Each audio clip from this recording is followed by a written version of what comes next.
I love having flowers in the garden. That's probably no surprise to you because you could see the nasturtiums behind me, my pollinator patch covered in flowers, the huge Prydomaderas in the back, and this field of sage flowers, poppy flowers, and calendula. Now, of course, these are mostly annual flowers with some perennials mixed in, and I'd like to go towards having more perennial flowers and more kind of showy flowers that hang around for a long time, especially later on in the summer. So that's what I have in my hands over here is a giant tub of dahlia tubers. Dahlias produce very stunning flowers. Now they aren't necessarily the best for attracting pollinators and beneficial insects, but they do look really nice and they do serve an ornamental purpose. So let's figure out where the heck I'm gonna put all these and learn a little bit about dahlias along the way. The first dahlia bed that we're going to put in is actually right over there by the camera. It's going to require a little bit of retrofitting from an old wooden bed that's kind of falling apart. So let's go over there, rehash that bed, and plant some dahlia tubers. This dahlia bed's actually gonna go in this Birdie's 6-in-1 bed. Now I have it set up in the more popular configuration, but to make the most use of the space that this is going, I wanna switch it into the longer, skinnier version. So I'm going to take off this panel here, and extend it and make it a nice long narrow bed. To make the bed a longer format instead of the wider standard format, all you have to do is remove one of the panels from the end and move it to the side wall. This gives you more length instead of width, and for me that means I get to plant extra 2 dahlias. I want to show you the bed that we're swapping from and why I'm swapping. I'm swapping probably for the very obvious reason that you can see right here, which is that this bed has undergone a catastrophic failure. The way that it's designed to be retained is just having a little piece of wood in a thin slot that's held together with a screw. Now this maybe will last quite a few years, but definitely not as long as a metal bed. And honestly, I was kind of shocked by how flimsy this whole construction was. So let's go ahead and dismantle this, swap this bed in, and then we'll get the dahlias planted. The idea is that this Birdie's bed is going to be hugging the garden fence right here. And so I want it to be as close as I could possibly get it. Let's see if this is level. All right, I like the way that feels. Now what we have to do is collapse this bed full of soil into here. But first I'm gonna rip out some of these plants. I have some Portoluca jade here that I'll probably continue propagating out front where I have a lot more succulent plants. So I'm gonna rip those out first, and then we're gonna just try to tip as much of the soil into this bed as we can. I'll see you guys tomorrow when I get some more soil to finish filling this bed, and then we'll really start talking about how dahlias grow. The dahlia planting continues today. You can see that I've lost my hat for the day because honestly, you're just not going to be able to see my face in this lighting right now if I wore a hat. So I'm gonna go ahead and grab some grow bags, start filling this with soil that I have left over in those, and then we'll talk about how to actually plant dahlias and actually the tuber structure and how it works in the first place. Now that the bed's filled and it's actually ready to be planted, let's talk about the dahlia tubers themselves. So we have these here, these are the tubers. So each one of these individually represents a tuber of the dahlia, and the whole thing here is a clump. Now up here, this is the stem or stalk. So this is where the last year's dahlia actually grew up and out of and produced the flowers that we know and love. Now at the base of that stalk and at the base of where the tubers meet the stalk are where you get the eyes. So over here you could see that there's a new offshoot of dahlia right there, and there's also a couple little bumps in there. Those are new eyes that are about to break. So in theory, if you're extremely careful, you could take a knife and just cut the tuber so that you took a chunk of that eye with it and plant just that tuber. Now, that's kind of a little bit scary because there's a chance that you would mess it up. So honestly, if you're not that comfortable doing it, especially if your tubers are a little dry, like at this point, I've waited a little bit too long. These are starting to feel a little bit dry.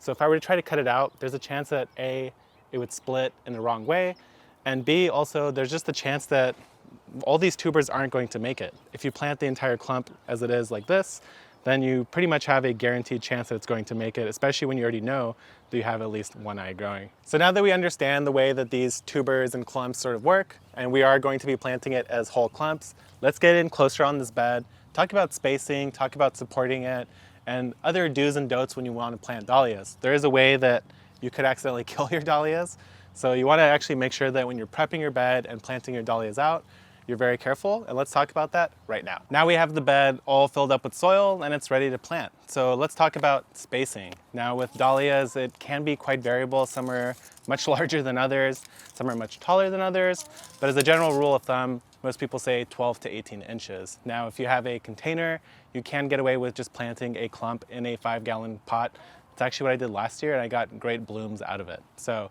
in this case, we're going to shoot for something like 16 inches. And that's because I want to get the most out of this bed. If I were to just do it down in a straight line like this is roughly 5 feet across. So even if I were to do it at 12-inch spacing in a straight line, that would get me like 4, because I have to offset from the outside a little bit. So instead what we're going to do is do a little zigzag diagonal planting. This is a classic way to get more plants into a bed because you still give yourself spacing, but instead of going down the middle, you just zigzag to give yourself a little bit more distance from point to point. So if I go from right there to right here, this is 16 from the front of that tape to where my finger is. And then from there, I'm going to zigzag back to another pit back here, 16, 16, and 16. So that's gonna give me 5 dahlia clumps in here. And we'll see, I might plant some like little fillers and spillers. So the way I have it set up is I'll have my 3 in the back. Those are gonna be the taller varieties, and we'll get to the varieties in a moment now. And then up front, I'll have my 2 shorter ones. And my other thought process is I could sneak in a little nasturtium on this corner, nasturtium on this corner, maybe like some alyssum here to kind of mound up and fill the bed. But that way it just doesn't look like a field of dahlias, and it has a little bit more variety in there. So now let's pull out the dahlia tubers and talk about the actual layout of the plants. Apparently I did not click record during the entire planting process of the dahlias. So we are traveling into the future now, and then we'll return to the past. That's why everything looks different, and I'm wearing a different shirt.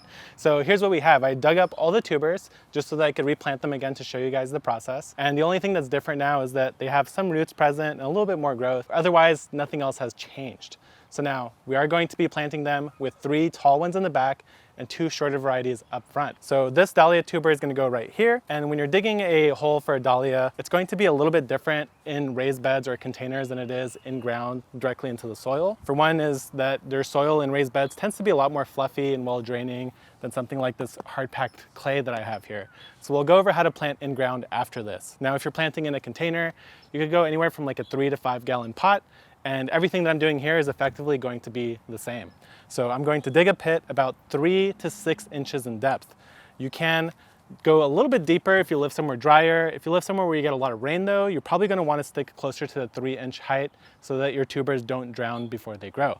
So here I have a hole that's probably close to, I don't know, I'd say 6 inches, which I don't actually need. But the reason why I did that is because I'm going to throw a little bit of fertilizer in the hole. Now this is, like you saw, just kind of old container mix, and that container mix isn't totally depleted, but dahlias will produce a lot of blooms and will tend to be heavy feeders. So a nice organic flower fertilizer is ideal. What I'm going to do is drop it right into the bottom of the pit, give it a stir, and then actually cover it back up with some soil again. That way I get closer to that sort of 3 to 4 inch depth for my tubers. So then I'm going to take my tuber clump, place it right in the hole, and then this is where the support system comes in. It's actually really simple if you do it right now. What you want to do is grab a stake of some sort and put it directly next to your tuber. Now, the advantage of this is once your plant grows and starts producing flowers and you're panicking because it's flopping over, you're going to be really scared to shove a stake into the ground when it's full of tubers. You might accidentally impale the plant or break it underground, which could kill it. So by placing the stake right now, you're saving yourself a lot of trouble further down the line, and it's going to make supporting these very easy. Once you have that in place, get your tuber settled in and go ahead and bury it. Now this tuber is almost breaking the surface already because it already sprouted somewhat. That's totally fine, I'm not worried about that. But the other thing that I want to mention is that when you're planting your tubers, you want to consider whether or not to water. Now this soil is not totally dry, it has a little bit of moisture. And honestly, at this level, I probably will water them. But if your soil has like any amount of measurable moisture, then don't water it. If you water your dahlias too much early on, there's a good chance that they will actually rot and they'll never actually break the surface and give you those beautiful blooms that you're looking for. So I'm gonna go ahead and throw in these last couple ones, and maybe I'll talk a little bit about the variety and placement. So like I mentioned, the 3 in the back are going to be tall. They're going to have a red, white, and sort of blackish red hue to them. And then I also have an orange and sort of orange red style dahlia up front. That way I'll have a nice color contrast with a white cafe au lait right in the middle, which will make these nice stunning whitish yellow dahlias. And then over here I have the red rock, the orange turmoil, the black touch, which is going to be a very cool one. And then this last one is Joey Hubert, which has these kind of touches of red and yellow. Kind of reminds me of a zinnia. So let's go ahead, I'm gonna plant these in, And while I'm doing that, let's go over to the in-ground section and look at how to plant them in-ground. Here we are in an in-ground section, and this is actually a sort of pathway that I'm not really using anymore, and it's very compacted because nothing's really grown in it. I've only ever walked on it. So especially somewhere where the soil is compacted, you are definitely going to want to follow these tips. So let me bring you in closer to this spot, and I'll show you a couple different ways to prepare the soil for your clump of dahlias. Here's the dahlia tuber in question, and this is where I'm going to put it. So first I'm going to clear some of this mulch, and we're going to see what we're working with. Now, if you do have a large area where you want to plant your dahlia tubers in, just go ahead and grab a digging fork. This will make light work of the soil. You could easily get in there and loosen it up, because that's what we're going to be doing here. When you plant a dahlia, it's a tuber. So these tubers, when they grow, need room to swell and kind of clump up and make new tubers. If the soil is too compact, there's nowhere for them to grow. So they're not going to be able to expand and thrive the way we want them to. Now, the other option is, if you just have a couple little areas that you want to get amended for dahlias, just grab yourself a nice sturdy trowel like this Wilcox trowel here. This is the only trowel I've used that I don't think I could break, even if I tried. This will basically go through any soil, no problems, no question asked. So all I'm doing here is stabbing it into the soil and then levering it back. That's going to be loosening the soil up nicely for me. But as you can see, it's coming up in these big clumps.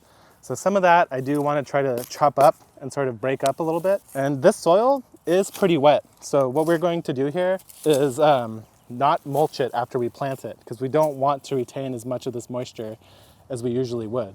What you're looking at here is now, this is the clump. I've loosened up an area that's all the way around it, and all of this soil is now sort of free. It's not all stuck together and compact. So now I could just come in with my hand, because it's already been loosened up, drop my clump in, and as I'm burying it, I'm just kind of breaking up these clumps so it sits loosely on top. I don't want it to be very heavy and wet. This should help aerate the soil and also help dry out some of the soil. Now, I want to actually share with you a tip to get way more dahlia flowers. And so for that, we're going to have to go over to my overwinter dahlias from last year, so I can show you this quick little tip. Here is one of my overwinter dahlias. Actually, both of my dahlias in containers made it, so I'm very excited for that. Very cool thing about dahlias. They are a little bit of an investment, but they can pay off for year after year. Now, here's the tip. When you get your dahlias, it's all about getting the most flowers. Now, with many flowers, what people recommend doing is pinching the stem. That means that when you come up to the top of the growth, after it's reached, in this case, about 8 to 12 inches, which is right about where we're at, and we're going to actually be removing this very top bit of the plant. What that's going to do is force 2 new shoots to come out from these leaf nodes, and that's going to create a bushier plant, and overall, that's going to produce more flowers in the long run.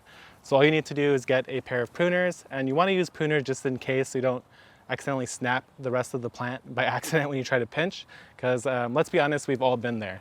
So I'm going to come in right here, give this a nice little snip, and now these leaf nodes will branch out and produce more flowers. I might trim off some of these lower shoots, but I'll probably wait a little bit longer. I'm going to go ahead and just top these main 3 ones for now, like so, and now we will have a bushier dahlia with many more stems. If you want to find more information about dahlia tubers, there's flowerbulbs.com.